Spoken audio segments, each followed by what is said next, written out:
Bonsoir. Bonsoir.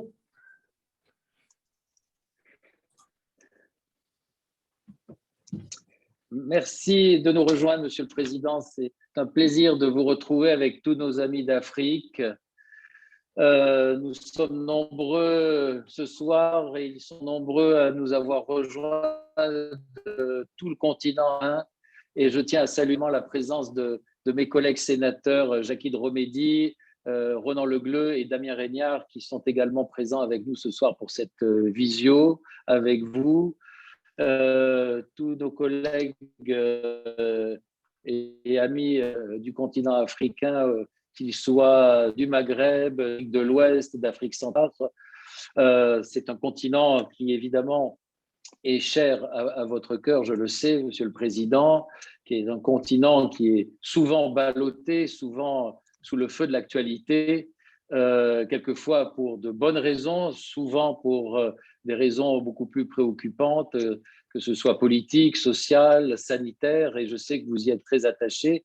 Aussi, Monsieur le Président, c'est avec beaucoup d'intérêt que nos amis vont échanger ce soir avec vous, et comme à l'accoutumée, je serai un modérateur modéré qui ne va pas beaucoup prendre la parole pour vous laisser un maximum de temps pour échanger avec nos amis ce soir. Donc, sans plus tarder, Monsieur le Président, en vous remerciant à nouveau, je vous cède tout de suite la parole en vous remerciant infiniment d'être avec nous ce soir pour cet échange avec nos amis du continent africain.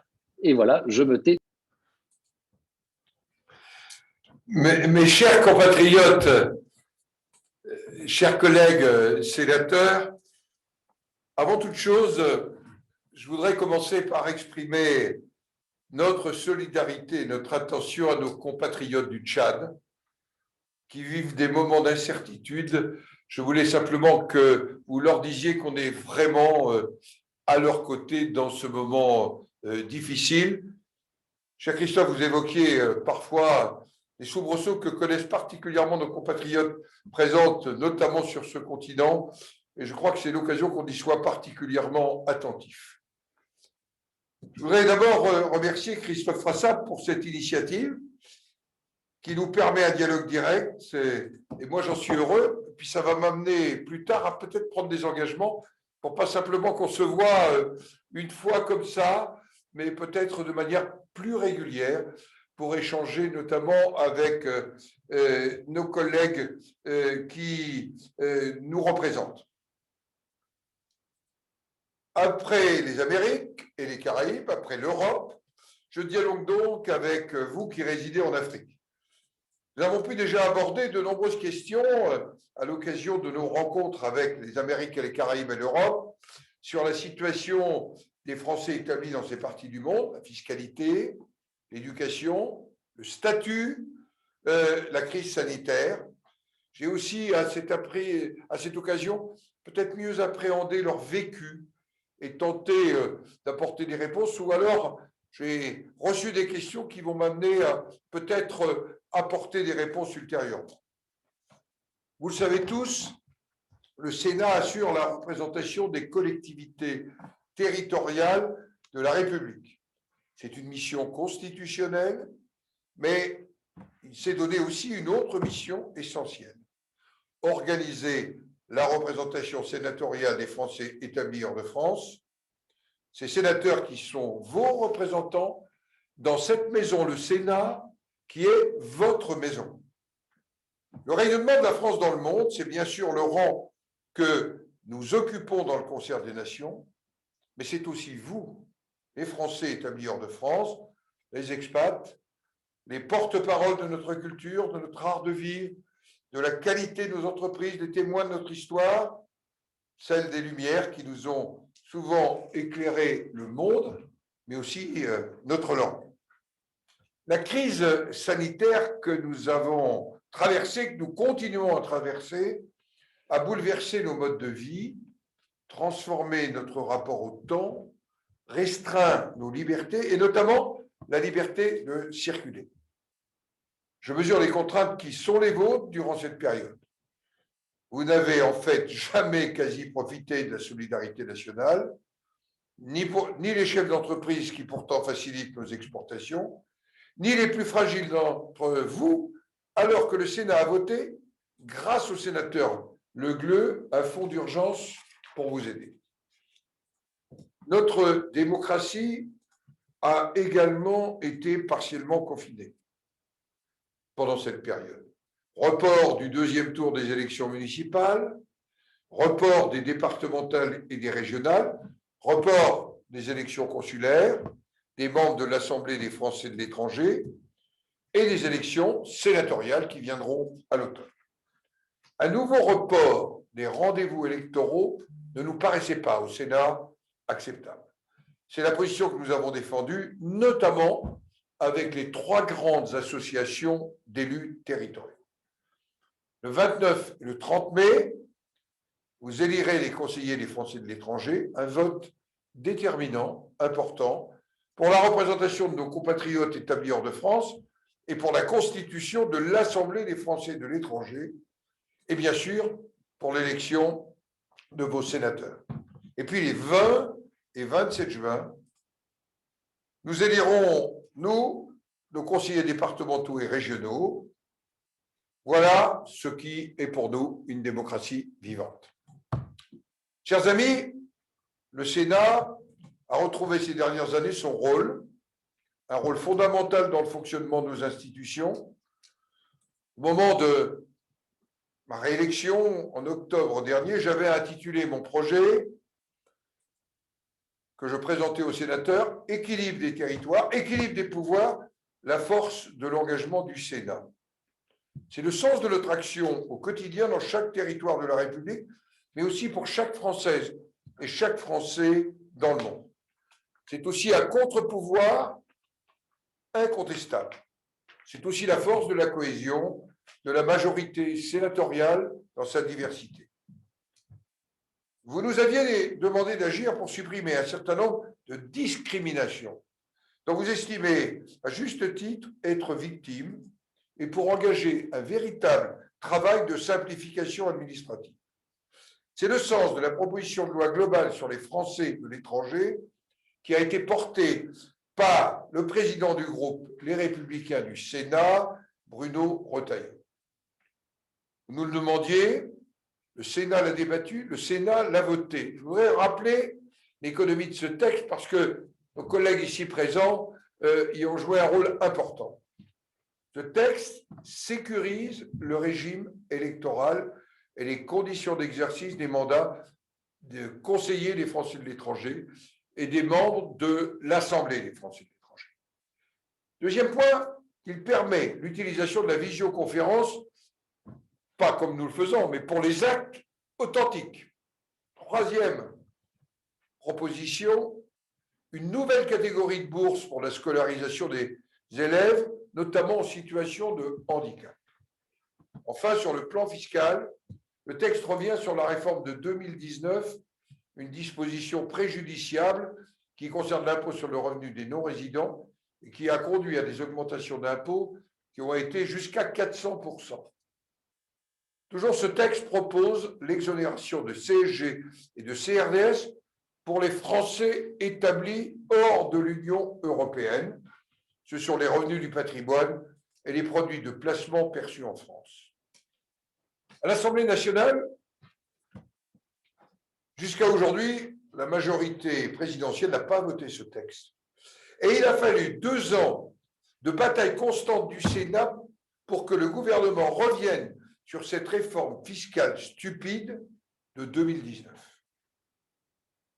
Par contre, la même majorité présidentielle à l'Assemblée nationale porte en revanche la suppression de 512 postes dans l'enseignement du français à l'étranger et 33 millions d'euros de crédits alloués à l'enseignement en moins. Alors, mes chers compatriotes, rien ne sert de communiquer à la veille des élections dans un exercice de communication artificielle. Je pense à une certaine lettre.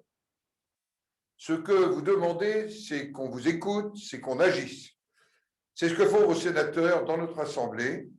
C'est aussi ce que nous voulons faire partager à l'ensemble des collègues sénateurs. C'est d'ailleurs pour cela qu'a été créé, et Jackie de Romédy n'y est pas pour rien, un groupe d'études qui rassemble nos collègues, pas simplement les collègues sénateurs français établis hors de France, mais nos collègues représentant la partie territoriale de métropole et d'outre-mer. La France a besoin de vous. Nous avons besoin des Français de l'étranger. Vous êtes quelque part l'expression de la vitalité, les porteurs des valeurs de la République. Et c'est cet ensemble qui nous permet de faire aussi nation. Maintenant, je suis à votre disposition pour écouter vos questions, tenter de vous apporter les réponses et prendre à la fin un engagement que j'ai un peu effleuré au début de mes propos.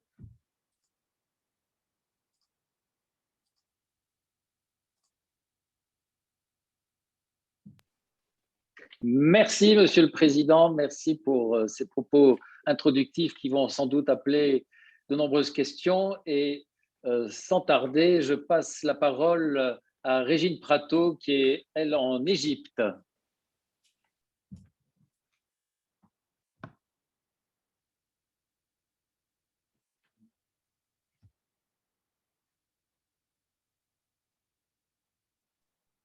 Vous m'entendez?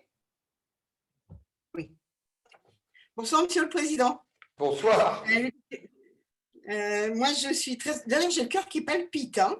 Donc, je tiens à vous remercier vivement, Monsieur le Président, de votre écoute et puis de votre engagement auprès de nos communautés partout dans le monde pour vous être inquiétés et mobilisés lorsque les premiers touristes positifs au Covid-19 ont été isolés, maltraités pendant 40 jours au milieu du désert libyque. Vous savez à quel point, dans certains pays, nous sommes inquiets parce que nous n'avons pas de réseau sanitaire.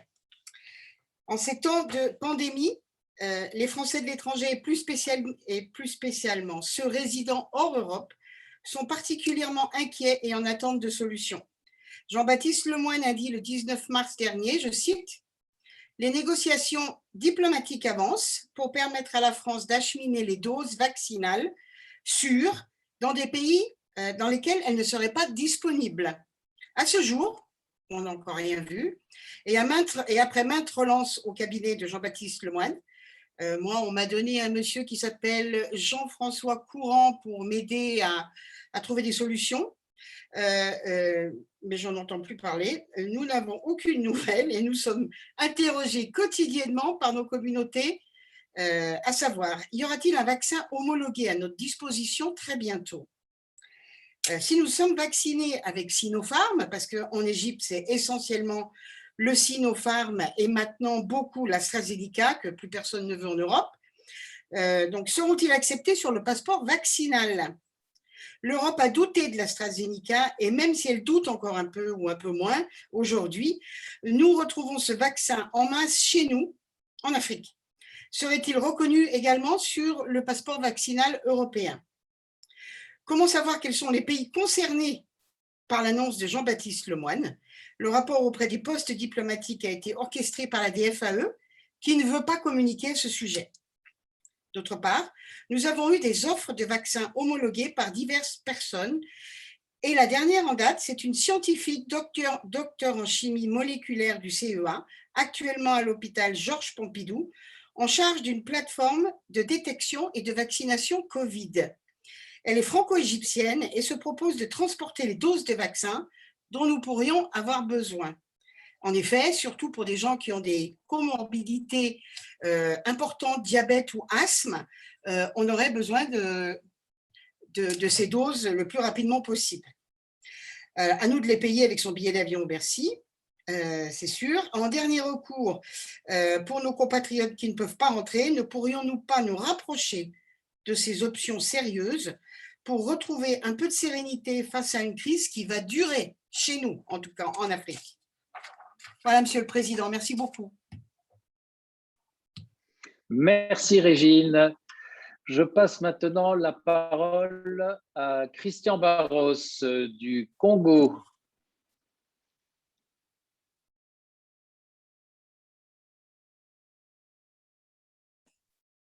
Oui, vous m'entendez? Allô? Bonjour, Monsieur le Président. Moi, je souhaiterais vous poser une question plutôt économique. Que comptent faire les autorités françaises pour aider les EFE en ces temps de crise? Soit des aides financières via des structures comme l'AFD, mais je trouve que ce sont des procédés extrêmement difficiles à mettre en place, très longs et à mon avis impossibles, ou plutôt nous aider, par exemple, à contre-garantir les assurances telles que la COFAS pour nous permettre d'importer des produits français.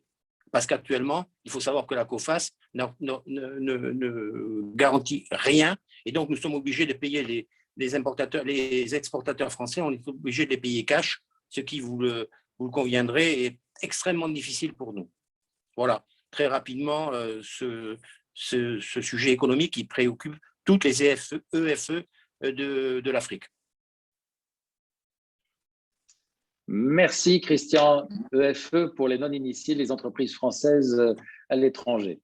Je passe la parole à Balkis Kaouk au Sénégal. Vous m'entendez? Oui. Bonsoir, Monsieur le Président. Moi, ma question va porter sur la CFE, la Caisse des Français de l'étranger. Comme vous le savez, la fermeture des comptes bancaires des Français de l'étranger a entraîné de gros problèmes pour le règlement des cotisations à la CFE. Le règlement par virement coûte excessivement cher en frais. Par contre, la seule solution reste le paiement par carte bancaire. Malheureusement, il est impossible. On ne peut pas faire cette démarche car le champ carte bancaire sur le site est bloqué. On nous dit que cela est dû à la localisation de l'ordinateur en Afrique. Donc, que peut-on faire pour régler ce problème qui entraîne des retards de règlement pour les adhérents avec toutes les conséquences que vous imaginez?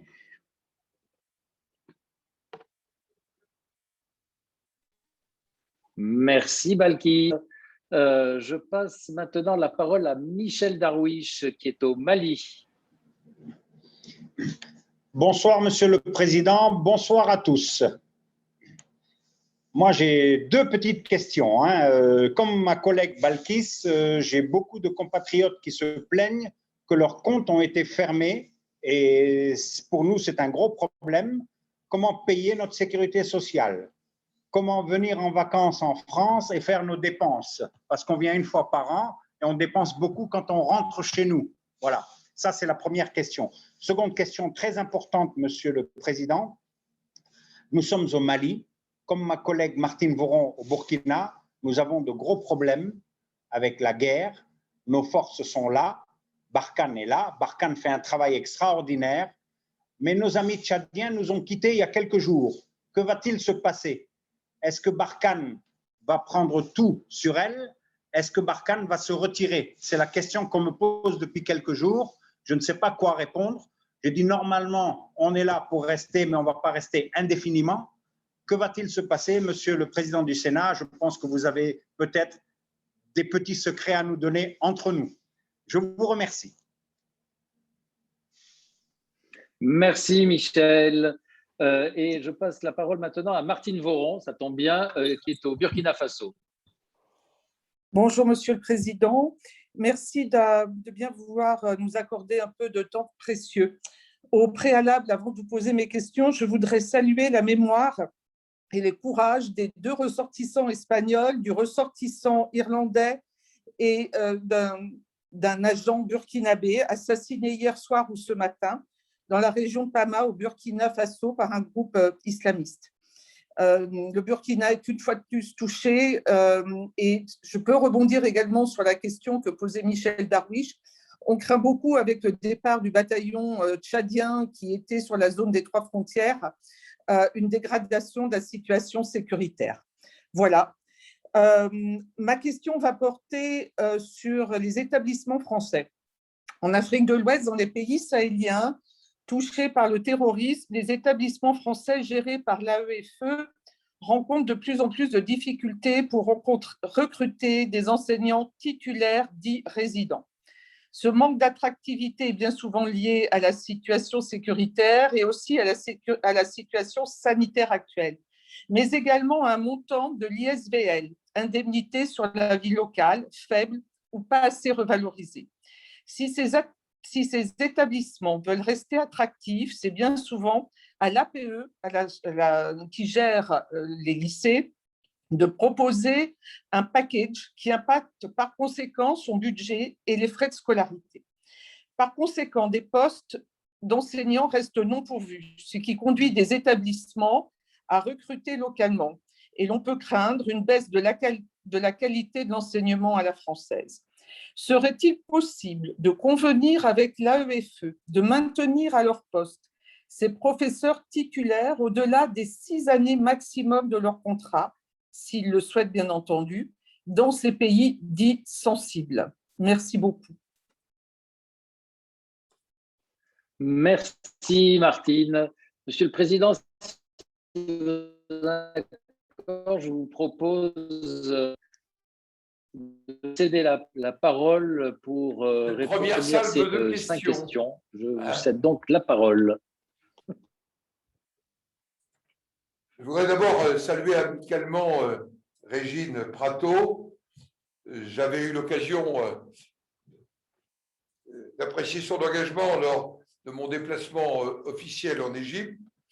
Et on a le souvenir, elle l'a évoqué, de nos échanges l'an dernier à toute heure pour porter assistance à des compatriotes qui étaient à la frontière libyenne dans des conditions assez… Je dois dire que j'en ai retiré une très forte admiration pour l'engagement qui a été le vôtre au service de nos compatriotes. Vous m'avez demandé, mais c'est vous qui devez l'être en particulier dans le cadre des compatriotes, tester, je le rappelle, à l'époque positive. Mais je reviens sur les vaccins. Sur les vaccins, c'est important ce que je vais vous dire parce que j'y reviendrai tout à l'heure au travers de la deuxième question. Il y a demain au Conseil des ministres dans notre pays, et ce matin j'ai échangé en tête-à-tête avec le Premier ministre, ce qui va être le pass vaccinal.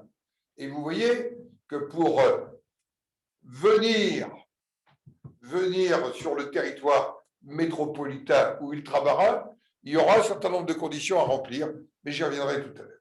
Sur les vaccins, il faut quand même le dire, le gouvernement s'est livré à un exercice qu'il aime bien. Il a fait des annonces, il a fait de la communication.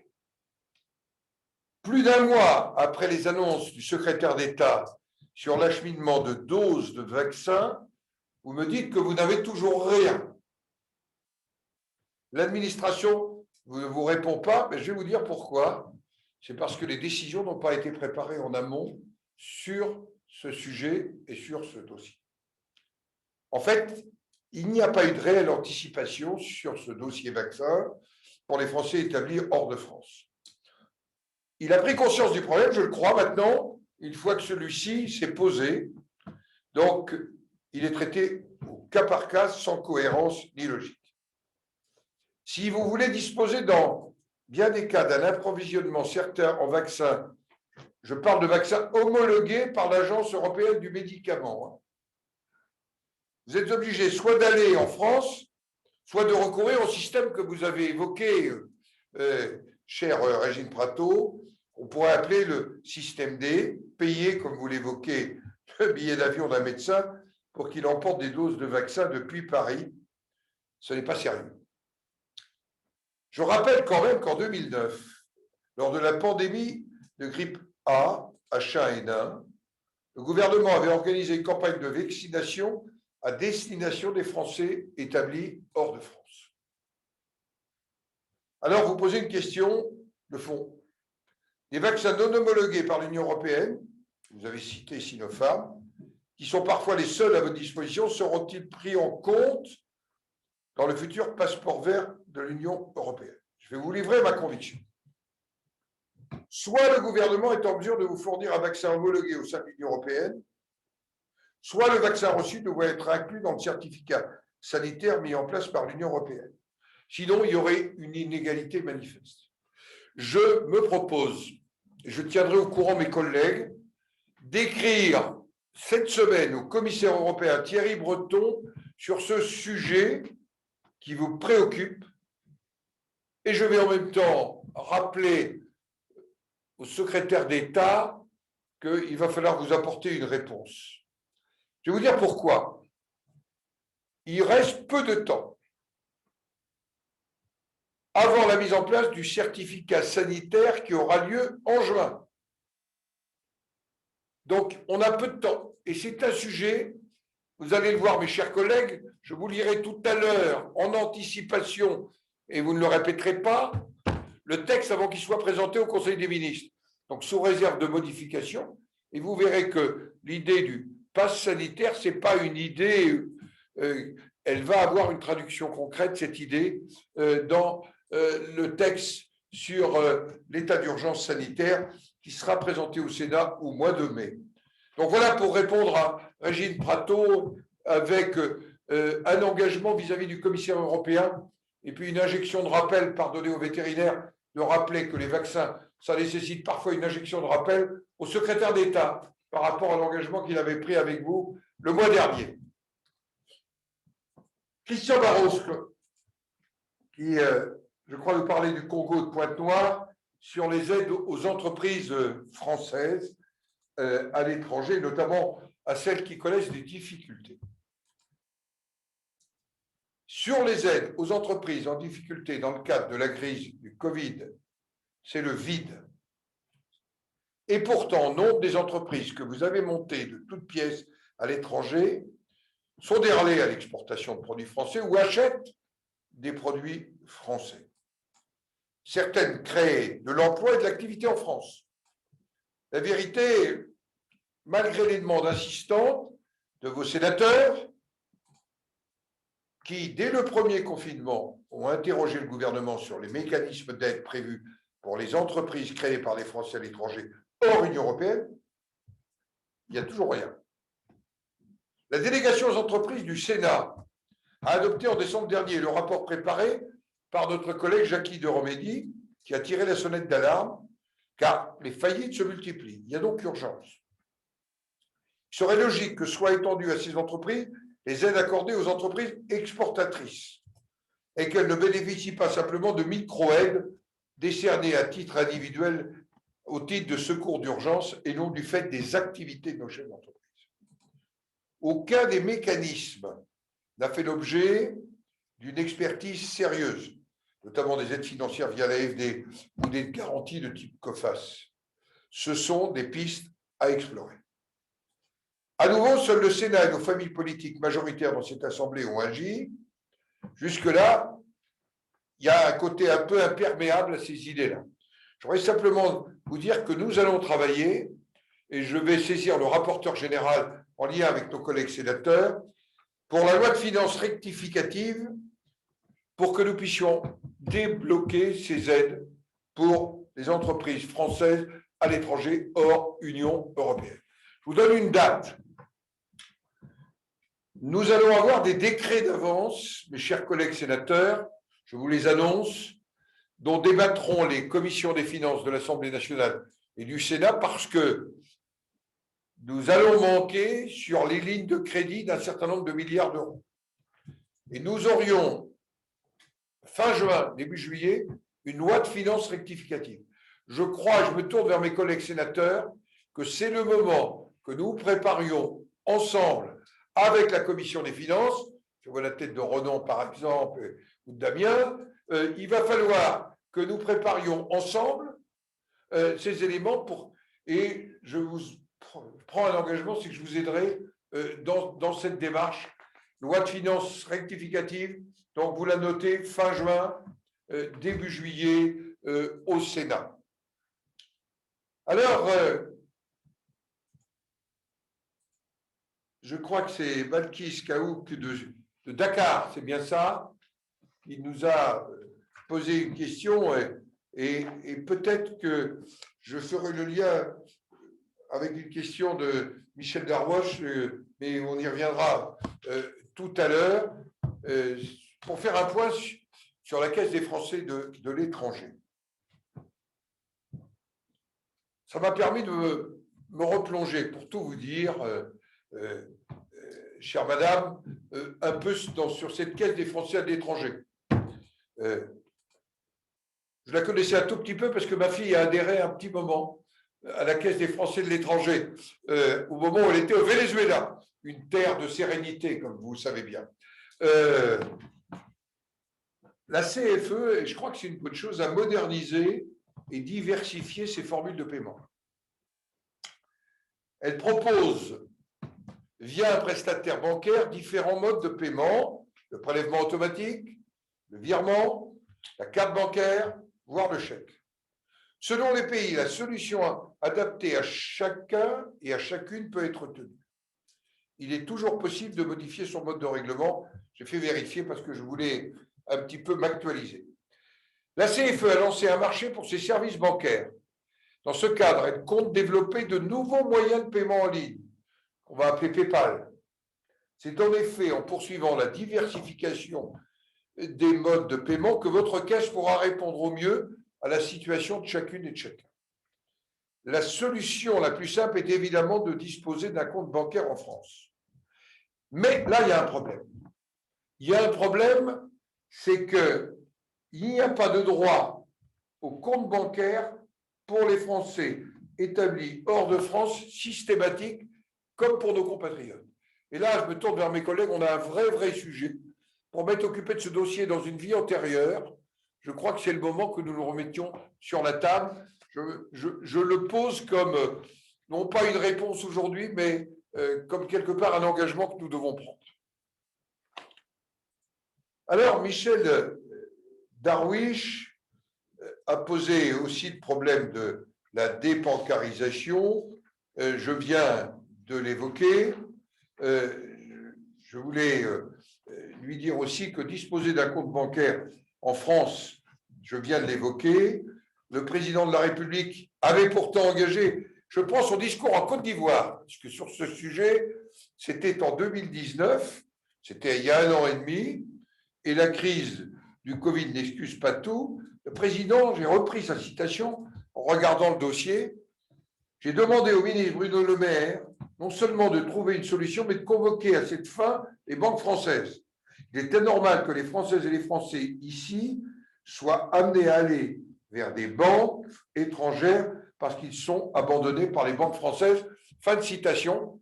Moi, je vais rappeler l'engagement de Dakar, de Côte d'Ivoire, pardonnez-moi, pour cet aspect des choses.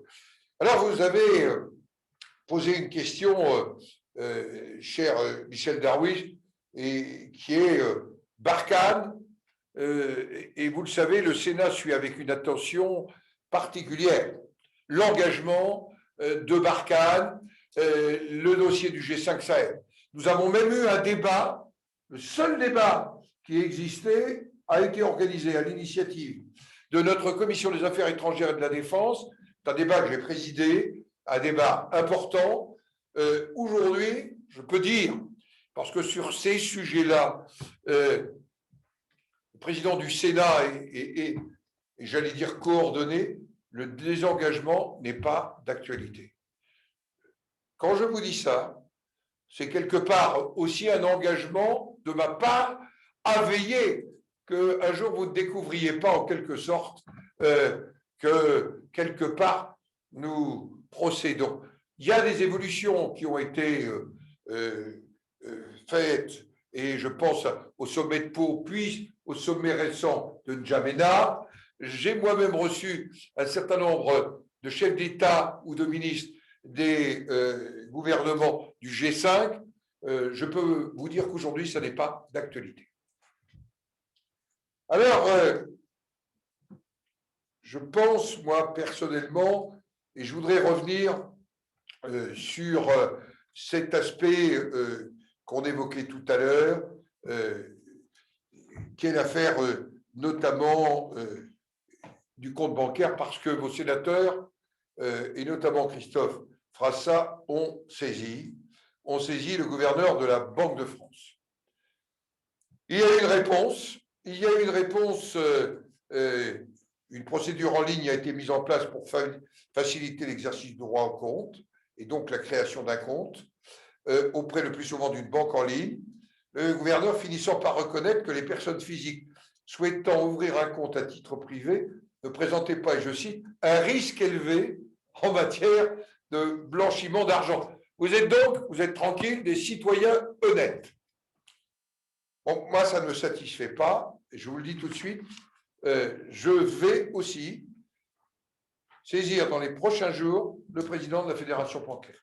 Droit au compte, saisine du président de la Fédération bancaire, et comme le gouverneur de la Banque de France, M. Villeroy de Galhau, va bientôt venir me voir pour me faire son rapport annuel, je pourrai lui dire directement ce que je suis en train de vous dire ce soir.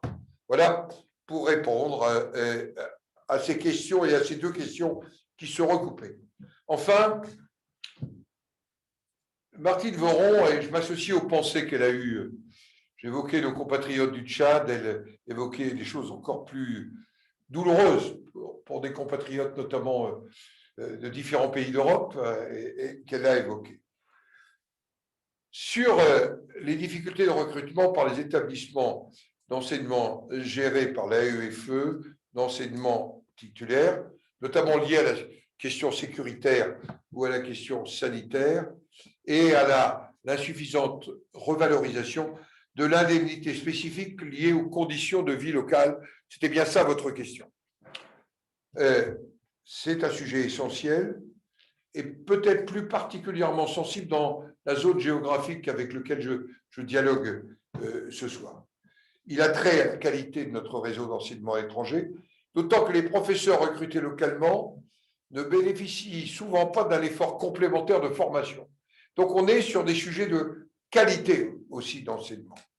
Je rappelais tout à l'heure que le nombre de titulaires diminue et que l'AEFE sert de variable d'ajustement budgétaire. Je viens d'ailleurs de désigner pour représenter le Sénat, le président du Sénat, Roland Legleu à l'AEFE. Je peux vous répondre sur l'impossibilité de maintenir à leur poste les professeurs titulaires qui leur souhaitent au-delà des 6 années.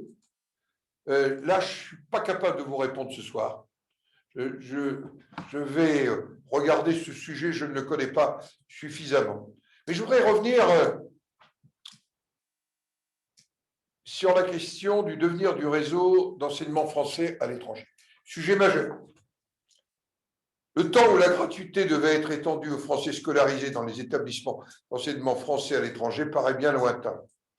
C'était une volonté du président Sarkozy.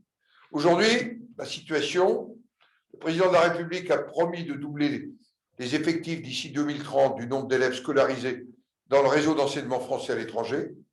Et pourtant, dans le même temps, je l'évoquais dans mon propos introductif, moins 33 millions de crédits en 2019, compensés en trompe-l'œil par une hausse fondée sur une reconduction partielle des moyens annulés précédentes.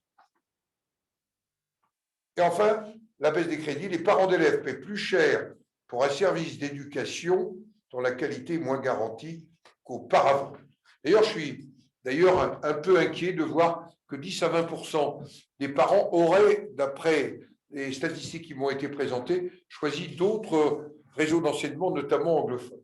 Sur la question d'entretien des bâtiments, l'Association nationale des écoles françaises à l'étranger avait fait ses preuves, même si un rapport de la Cour des comptes demandait d'y apporter quelques évolutions. À la place, après un temps de vide préjudiciable aux gros entretiens des bâtiments, le gouvernement paraît vouloir imposer un système de couverture qui ne sera que partiel, compliquera les démarches, sans associer les nouveaux élus et les élus à ce mécanisme.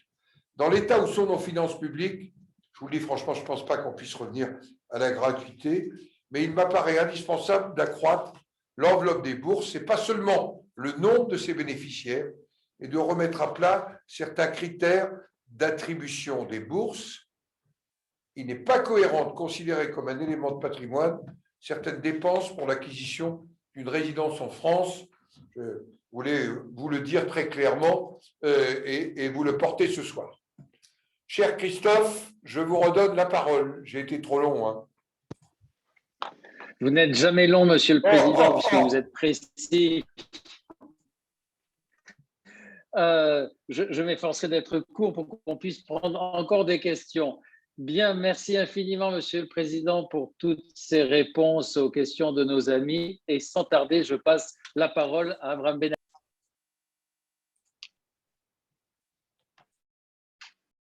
Vous m'entendez? Est-ce que vous m'entendez? Oui. Bonjour, monsieur le Président.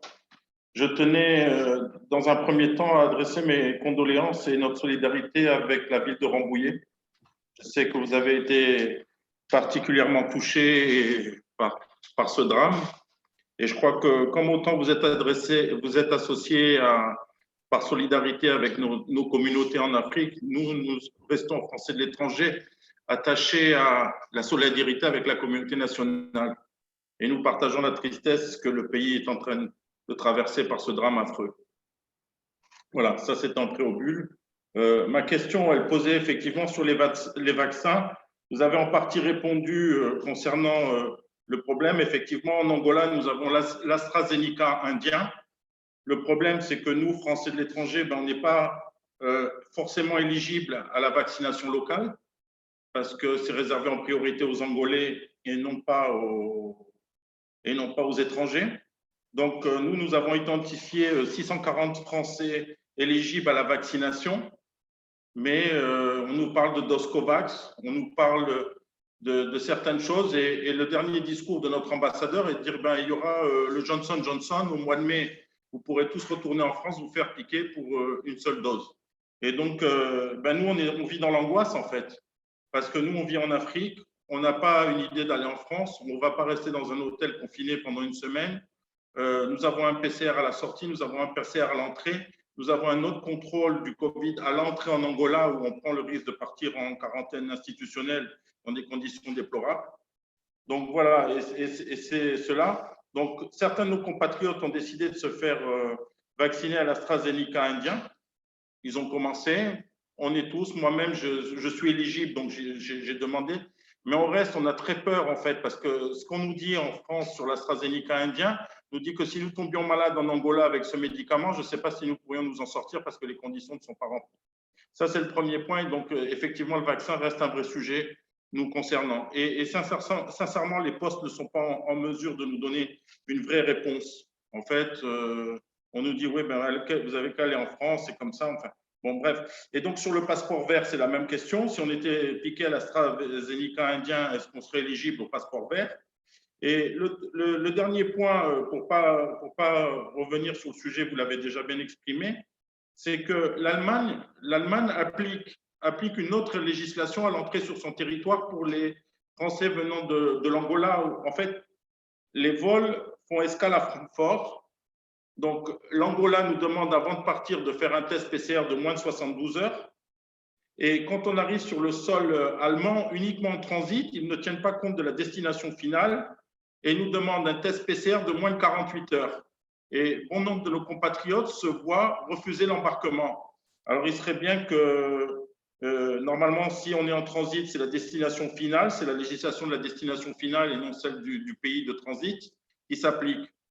Et donc, il serait bien d'uniformiser les normes européennes quand nous, Français, rentrons dans l'espace Schengen. Si c'est un test PCR de moins de 72 heures, et on voudrait que ça soit respecté. Voilà, Monsieur le Président. Je vous remercie.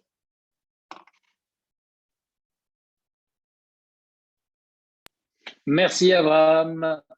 Je passe la parole à Françoise Crougnot de Côte d'Ivoire.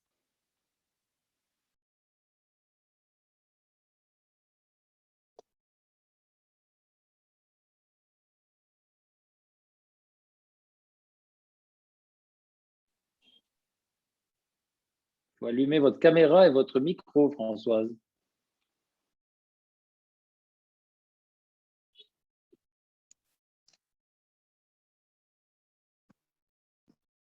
Non.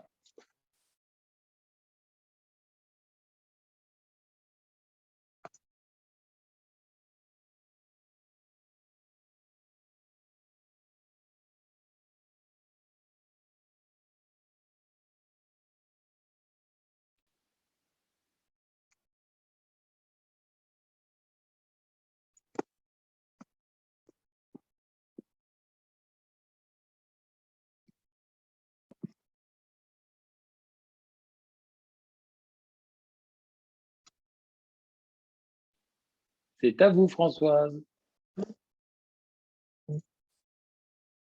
Bonsoir, Monsieur le Président. Ma question pour la Côte d'Ivoire est la suivante. Quelles pistes peuvent être envisagées pour élargir la force et les champs d'intervention d'un élu consulaire et en faire un élu ressource référentiel pour nos compatriotes? Car j'ai noté qu'il y a un flou entre nos compatriotes et une méconnaissance totale du statut du conseiller des Français de l'étranger et de son champ d'action. Merci. Merci Françoise. Je passe la parole à Gilles Dagessi au Maroc.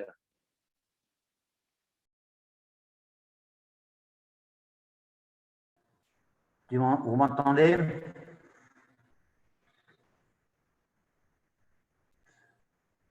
Bonjour, Monsieur le Président.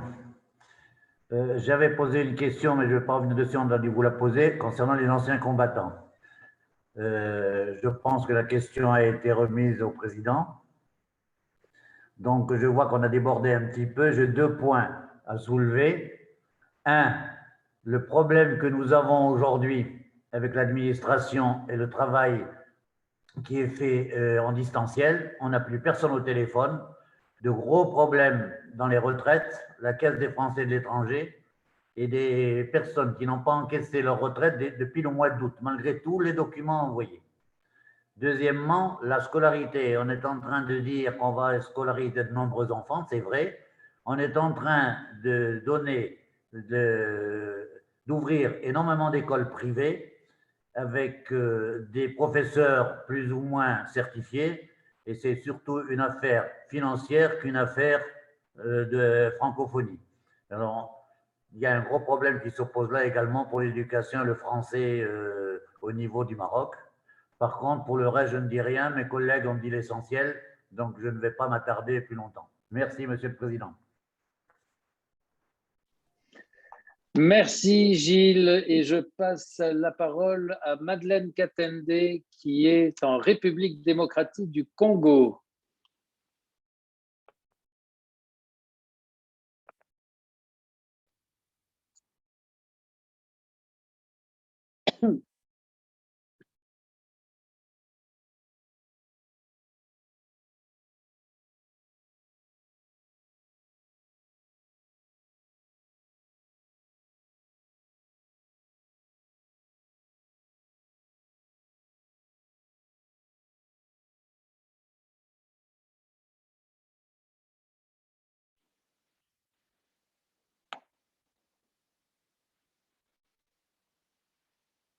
Est-ce que Madeleine Katende m'entend? Si Madeleine m'entend, il faut qu'elle allume sa caméra et son micro.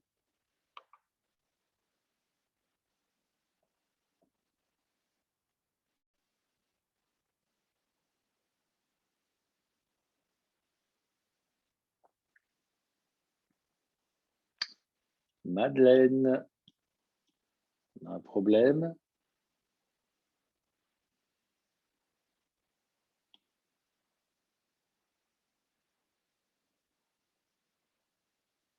Alors, vous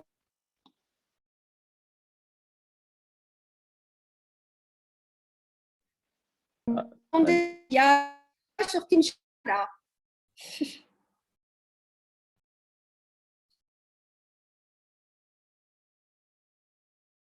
Est-ce que vous m'entendez?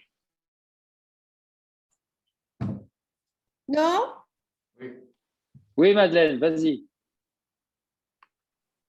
Oui, vous m'entendez maintenant? Oui, Madeleine, vas-y. Oui. Monsieur le Président, bonsoir. Je tenais d'abord vous remercier.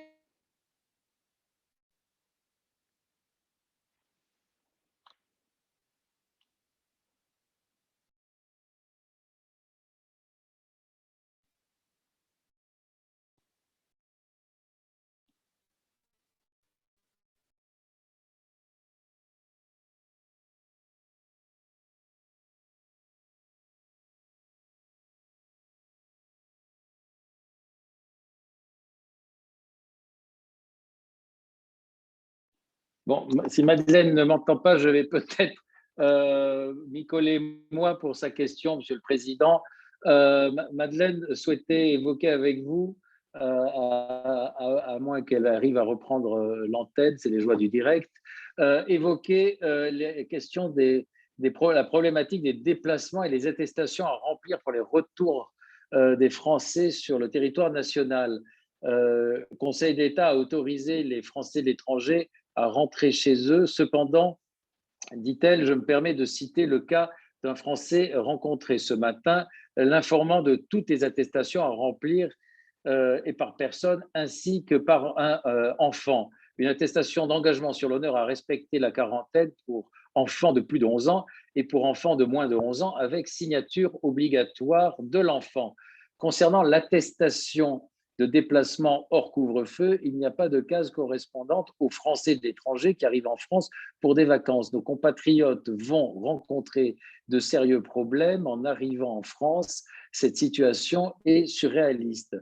Est-il possible d'assouplir toutes ces procédures, de retirer les signatures des enfants sur les attestations? Et une autre question une autre problématique sur la vaccination COVAX. Nos compatriotes ne souhaitent pas se faire vacciner localement via la vaccination COVAX parce qu'ils n'ont aucune confiance en ces vaccins. Que puis-je leur dire? Voilà ce que voulait nous dire Madeleine Katindé. Donc, si elle peut reprendre l'antenne, je veux bien qu'elle nous dise un mot, mais là, je ne sais plus si on l'a. Sinon, je passe la parole à notre ami Ahmed Eni qui est en Algérie. Peut-être que d'ici là, on aura retrouvé Madeleine Katindé. Est-ce qu'Ahmed Eni est là?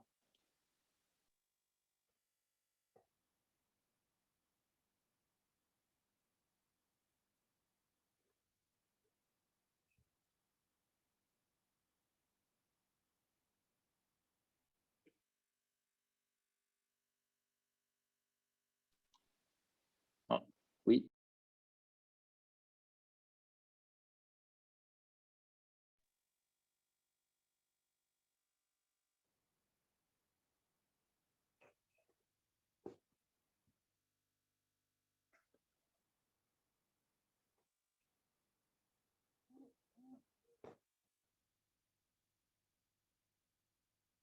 Est-ce que vous m'entendez? Désolé, mais moi, je n'entends plus rien. Oui, bonsoir. Ahmed, on vous entend. Ah, d'accord. Oui, vous m'entendez? Oui, oui. Oui, allez-y, allez-y. Ah, c'est mon tour? Oui. Merci et désolé. Bonsoir, Monsieur le Président. Merci au sénateur Frassa pour cette invitation. Le ministère de l'Europe et des Affaires étrangères a déployé des aides exceptionnelles pour faire face à la pandémie. Comme le répète Jean-Baptiste Lemoyne, les Français de l'étranger sont les plus impactés. Or, les structures ne sont ni adaptées pour la distribution des aides, soit parce que leur statut n'est pas reconnu dans le pays d'accueil, comme ici en Algérie, grosse difficulté pour les associations telles que l'UFE ou la DFE ou d'autres, d'utilité publique, de se conformer aux critères associatifs en Algérie. C'est très compliqué et très lourd sur le plan administratif, soit parce que les critères sont frappés d'obscurantisme administratif, nous ne les connaissons pas et les élus ne sont ni associés ni informés des situations individuelles. Donc, ma question est la suivante. Quelles sont, selon vous, Monsieur le Président, les règles de bonne conduite qui doivent prévaloir en matière d'aide sociale? Finalement, cela interroge sur une conception du rôle des élus en matière d'aide. Quelle ambition doit-on avoir pour les représentants locaux des Français de l'étranger? Merci de votre réponse. Merci Ahmed. Je ne sais pas si on a pu retrouver notre amie Madeleine ou pas. Non, je vois qu'elle a quitté, elle essaye de se reconnecter. Monsieur le Président, dans ce cas-là, je vous propose de reprendre la parole pour ces questions et peut-être que Madeleine Katindé arrivera à nous dire un mot brièvement à un moment, mais je crois que, si j'ai bien compris, il y a un orage sur Kinshasa et je pense que le réseau en subit les conséquences. Monsieur le Président, je vous cède la parole. Bien, d'abord, je voudrais remercier Abraham Benaïm pour ses pensées pour la ville de Rambouillet, pour cette fonctionnaire de la police nationale assassinée dans les conditions qu'on sait. Naturellement, ça nous touche tous, les Français. Ça nous montre aussi notre fragilité face au terrorisme et notamment aux radicalisations qui conduisent à ce terrorisme-là. Mais vous savez, dans une ville dont j'ai été le maire pendant 3 décennies, l'hôtel de police où elle a été assassinée, c'est la rue d'à côté de chez moi. C'est des visages que je connais tous. Et ce matin même, j'étais hors de toute caméra, à la réouverture du commissariat qui avait été fermé pendant 4 jours. Et je peux vous dire que j'ai vu des hommes et des femmes debout, avec beaucoup de dignité, bien sûr dans la douleur, mais qui savent bien que leur rôle, c'est défendre l'état de droit. Alors merci pour ce message que je transmettrai d'ailleurs à Madame le maire de Rambouillet d'aujourd'hui, qui elle-même a fait preuve de beaucoup de courage. Alors, j'ai bien senti l'ensemble des questions qu'Abraham Benaïm m'a posées, ensuite que Madeleine Katende nous a transmises via la voix de Christophe Frassa, et aussi Ahmed Eni sur la dimension des aides sociales. Et donc, je pense que c'est quelque chose d'important. Et je voudrais peut-être, en essayant de répondre globalement, d'abord vous dire quelles vont être les conditions qui sont proposées dans le cadre de la loi d'urgence, d'état d'urgence sanitaire, qui va être proposée au Parlement demain en Conseil des ministres. Dans ce texte, et c'est important par rapport aux questions que vous m'avez posées, les uns et les autres, l'article 1er prévoit la possibilité de soumettre les déplacements à destination ou en provenance du territoire métropolitain ou des territoires ultramarins à la production d'un test virologique ou d'un document de vaccination ou attestant du rétablissement pour ceux qui ont été malades, ou de toute combinaison de ces modes d'attestation. Les mots. Il s'agit donc de la mise en œuvre des projets de passe sanitaire qui seront valables pour l'ensemble de l'Union européenne. Donc, la question qui était posée, j'arrive en Allemagne, à partir du mois de juin, nous devrions l'avoir pour partie réglée, sous réserve que nous ayons des textes nationaux et qu'ensuite l'accord européen soit bouclé. Mais j'ai entendu la question qui a été posée, notamment, je ne sais plus laquelle, disait attention, nous pouvons être mis dans des conditions de quarantaine qui sont des conditions difficiles. Je rappelle que nous allons avoir aussi, nous, à nous prononcer. C'est important, je le dis aux collègues, parce que ça va être l'occasion d'aborder la question de la vaccination de nos compatriotes établis hors de France. En effet, au titre de l'égalité, nous ne pouvons pas ne pas proposer à nos compatriotes établis hors de France une solution vaccinale. L'article 2, lui, envisage de renforcer le régime de quarantaine en donnant la possibilité au préfet d'imposer un lieu d'hébergement s'il considère que celui retenu par l'intéressé ne convient pas. Et c'est notamment les hôtels aux personnes en quarantaine à proximité de l'aéroport. Un certain nombre de pays de l'Union européenne le pratiquent déjà, et le souhait de ce texte est de rendre la quarantaine plus facile. Je crois que c'est la logique de tester, tracer, isoler. Mais il ne faut pas que ça devienne un casse-tête épouvantable pour vous.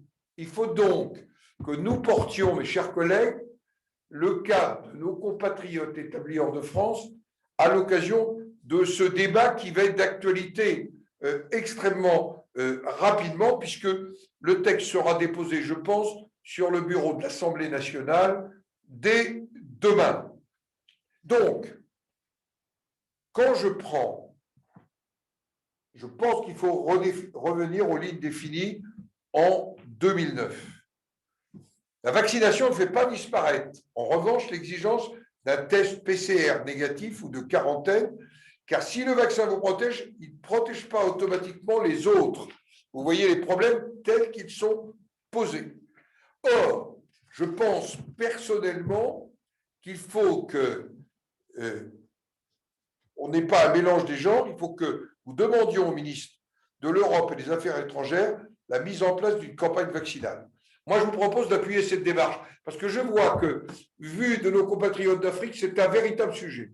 Et donc, je me propose de demander extrêmement rapidement à mon conseiller diplomatique, en lien avec le conseiller santé, que nous établissions. Et je me propose, et je m'adresse aux collègues ici présents, sénateurs, pour que nous échangions très rapidement pour avoir un texte qui correspond à l'analyse des vrais besoins que nos compatriotes nous font passer.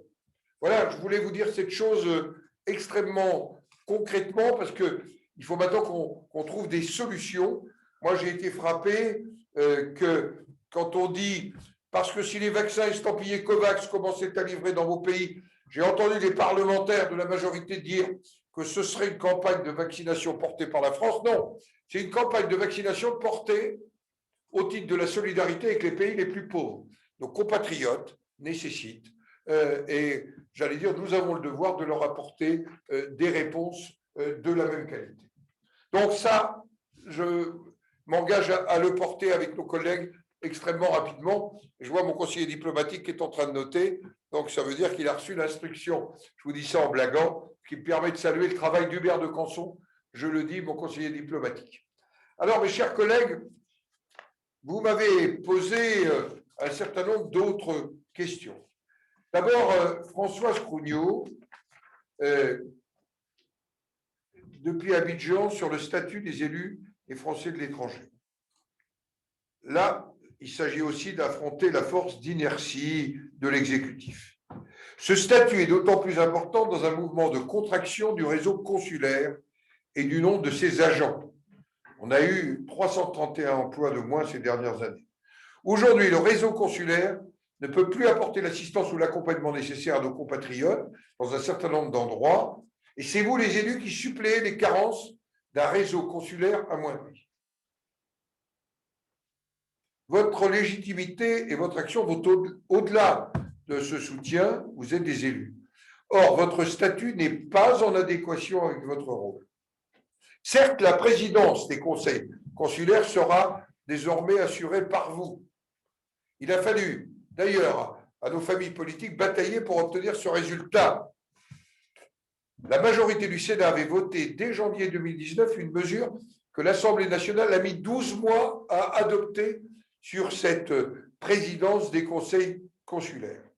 Par contre, nous n'avons pas obtenu les autres aspects ayant trait au renforcement du statut de l'élu, qu'il s'agisse de la couverture des accidents dans l'exercice du mandat, du régime indemnitaire, du port des insignes républicains. Certains de vos collègues ont demandé à unifier le statut de l'élu, de le rapprocher du statut des élus locaux. Oh, il faut qu'on trouve un équilibre. Je n'aurai pas d'autres paroles que celles que je disais dans un précédent rencontre avec vos collègues. Je crois qu'il faut qu'on mène ce combat, j'allais dire, contre le statu quo que le gouvernement veut imposer au statut des élus. C'est en tous les cas un combat que nous allons mener. Ah, Gilles Dagessi, qui nous parlait depuis Casa au Maroc, sur les anciens combattants, on m'avait transmis votre préoccupation. C'est vrai qu'on a un problème de considération des anciens combattants. C'est vrai. C'est un sujet qui me tient à cœur parce que quand je me suis rendu au Tchad la dernière fois en Algérie, j'avais tenu à rencontrer les associations d'anciens combattants. J'avais même rendu un hommage. Je retiens de ce que vous m'avez fait transmettre pour que nous demandions à nos ambassades, via nos attachés de défense dans leurs postes respectifs, de faire rayonner un peu plus la fraternité d'armes des anciens combattants. Je vais demander au président de la Commission d'Affaires étrangères, de la Défense et des Forces armées de sensibiliser la ministre de la Défense dont relèvent les attachés militaires, parce que là, ce n'est pas les affaires étrangères. Bon, vous avez évoqué AstraZeneca, vous avez évoqué les retraites, vous avez évoqué la scolarité. La scolarité, chers collègues, j'en ai parlé tout à l'heure, ça m'inquiète, cette défaillance en quelque sorte de notre réseau et le risque de se tourner vers d'autres systèmes. Par contre, je souhaiterais, et là je me tourne vers Christophe Frassa, qui est notre modérateur absolu, notre chef d'orchestre ce soir, pour que je sois saisi, moi comme président du Sénat, du fait que des retraites n'aient pas pu être payées depuis le mois d'août. Ce que j'ai entendu tout à l'heure, il faut vraiment que vous nous le transmettiez et que nous puissions, parce que là, ça n'est pas possible. La pandémie n'excuse pas tout. La pandémie n'excuse pas tout. Donc, c'est une proposition que je vous fais. Enfin, Ahmed Henni, qui vous parlait depuis Orange, je crois, sur les aides sociales. Sur la question du statut des conseillers, je viens de l'évoquer, mais je voudrais vous dire que je trouve surprenant que les élus ne soient pas associés aux décisions locales en matière d'aide sociale ou d'urgence. Et plus généralement d'ailleurs, concernant le soutien associatif des Français à l'étranger attribué en vertu de décisions de l'administration centrale du Quai ou des aides aux organismes locaux d'entraide et de solidarité attribuées par les postes à l'étranger. Sur les aides dites exceptionnelles pour faire face à la pandémie, alors que notre ministre ne cesse de répéter que les Français de l'étranger sont les plus affectés, il y a un problème. L'aide spéciale Covid ou secours exceptionnel de solidarité, qui a été voté de 50 millions d'euros pour les Français expatriés fragilisés par la pandémie, je pense à la perte d'emploi, je pense aux frais scolaires, aux l'assurance, n'a été décaissé qu'à hauteur de 10%. Au rythme actuel, il nous faudrait plusieurs années pour décaisser la totalité des aides. Certains de nos compatriotes en situation fragile ont été déclarés non éligibles ou ont reçu des montants dérisoires. C'est parce que je crois que la grille pour accorder les aides a été calquée sur celle des aides sociales, incapable de prendre en compte les difficultés spécifiques liées à la pandémie. Ronan Le Gleut a proposé la création d'un fonds d'urgence pour les Français à l'étranger victimes de catastrophes naturelles, d'événements politiques majeurs qui serviraient à couvrir toutes les situations d'urgence, pour débloquer des fonds immédiatement avec des critères simples et préétablis. Ce texte a été adopté le 30 juin. Je vois le visage de Ronan. Le 30 juin au Sénat. Et pourtant, la majorité à l'Assemblée nationale refuse de le mettre à l'ordre du jour. J'ai pris un engagement déjà. Je le tiendrai. Je vais, dès la réouverture du Parlement la semaine prochaine, discuter avec Richard Ferrand pour que ce texte, qui est urgent, soit rapidement inscrit à l'ordre du jour de l'Assemblée nationale. Voilà quelques-uns des engagements que j'ai pu prendre. Je reviens sur l'importance qui m'a frappé ce soir de la question notamment de la liberté de circulation, du problème de la pandémie, du problème des vaccins, du problème des tests, du problème du soutien social. Je pense qu'il y a aussi, et de la question des modes de paiement bancaire et de la Caisse des Français de l'étranger. Je voudrais vous dire, chers compatriotes, que j'ai noté un certain nombre. Je rendrai compte à mes collègues sénateurs des conclusions que je peux vous apporter, car c'est un travail qu'on fera en équipe avec vos collègues sénateurs qui font un travail formidable, je peux vous le dire, au Sénat. Et je ne dis pas ça parce que ce serait bien, mais je vais prendre un engagement, c'est que ce ne soit pas simplement une fois tous les 3 ans que je vienne vers vous. Je voudrais vraiment remercier les sénateurs d'avoir pris cette initiative ce soir de nous rencontrer, mais peut-être que régulièrement, eh bien, par la voie de la visio, eh bien, on puisse se retrouver, que vous puissiez aussi me questionner, m'interroger, parce que je suis le président de tous les sénateurs et des sénateurs, au travers des sénateurs, des Français établis hors de France. Alors, vous n'oubliez pas quand même, ce que je vous disais au début, vous avez un rendez-vous électoral. Et le rendez-vous électoral de la fin mai, il faut se mobiliser au maximum. Ça ne va pas être une période si facile que ça, le phénomène pandémique, etc. Mais c'est très, très important que nous ayons les meilleurs résultats possibles pour ces élections. Maximum d'élus consulaires, de présence à l'Assemblée des Français de l'étranger, et tout ça pour préparer d'excellentes élections sénatoriales. Voilà ce que je voulais vous dire. Je ne suis pas venu faire un petit tour et puis je m'en vais, mais c'est vraiment une occasion pour moi de m'enrichir dans les échanges que j'ai avec vous. Mais j'ai noté vos préoccupations peut-être plus fortes en Afrique que je ne l'avais senti en Amérique et dans les Caraïbes et en Europe, mais on peut comprendre pourquoi. Il y a beaucoup d'incertitudes, il y a aussi beaucoup de variants, il y a aussi des situations sanitaires locales qui sont sans doute beaucoup plus compliquées et qui expliquent beaucoup d'interrogations. Voilà, mes chers amis, je redonne la parole à un de vos porte-paroles, mais le porte-parole qui dirige tout ça avec maestria ce soir et qui a réussi quand même à ce qu'on soit en contact. J'ai une petite pensée pour notre ami que nous n'avons pu voir un tout petit peu, pour Madeleine Katende, que si elle m'entend, eh bien qu'elle sache qu'elle peut reprendre contact avec moi parce qu'elle nous a manqué quand même ce soir dans un contact direct. Voilà. Ouais. Merci, Monsieur le Président. Je crois que tout le monde a été vraiment très sensible à cet échange que nous venons d'avoir avec vous. Et surtout, tout le monde a été sensible au soutien que vous avez manifesté à l'ensemble de nos amis qui partent au combat électoral dans les semaines qui viennent et qui sont déjà à pied d'œuvre dans leur circonscription. Ils ont tous reçu un merveilleux soutien de votre part. Et je crois que Madeleine nous a rejoints. Alors, je ne sais pas si elle est en mesure de prendre l'antenne pour filer la métaphore de Cognac G. Je ne la retrouve plus parmi nous, donc je ne sais pas. Non, je crois pas que. Je crois qu'on a définitivement. Voilà, on lui transmettra, Monsieur le Président. En tout cas, merci à vous, Monsieur le Président. Merci à vous tous, chers amis, d'avoir été avec nous pour ce moment d'échange consacré aux Afrique et aux Français d'Afrique. Et merci, bonne soirée à tous et j'espère à très bientôt, Monsieur le Président. Et en tout cas, à vous, chers amis, on continue et à très bientôt. Bonne soirée. Au revoir.